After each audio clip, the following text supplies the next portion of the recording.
யார் இந்த ஹரிணி அமரசூரிய? எதற்காக எமது ஜனாதிபதி இவரை பிரதமராக்கினார்? இவர் 1970 மார்ச் 6ஆம் திகதியில் பிறந்தார்.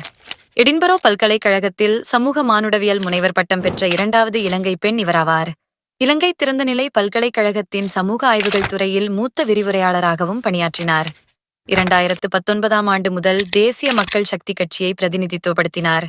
2019 இலங்கை ஜனாதிபதி தேர்தலின் போது தேசிய மக்கள் சக்தி கட்சியின் வேட்பாளர் அனுரகுமார திசாநாயக்கவுக்காக பிரச்சாரம் செய்தார்.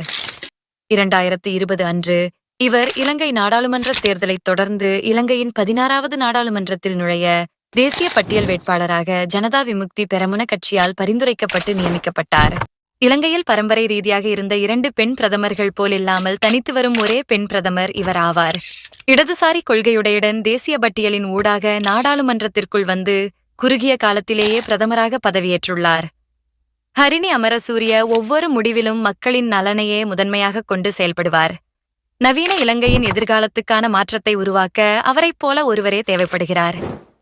வீடியோ பார்க்குற நிறைய பேரு எங்களோட யூடியூப் சேனலா சப்ஸ்கிரைப் பண்ணாம பார்க்குறீங்க. நீங்க எங்களோட யூடியூப் சேனலை சப்ஸ்கிரைப் பண்ணி சப்போர்ட் ஒன்று கொடுத்தால்தான் அடுத்தடுத்து வீடியோ பண்றதுக்கு எங்களுக்கு அது ஒரு மோட்டிவேஷனா அமையும். நன்றி.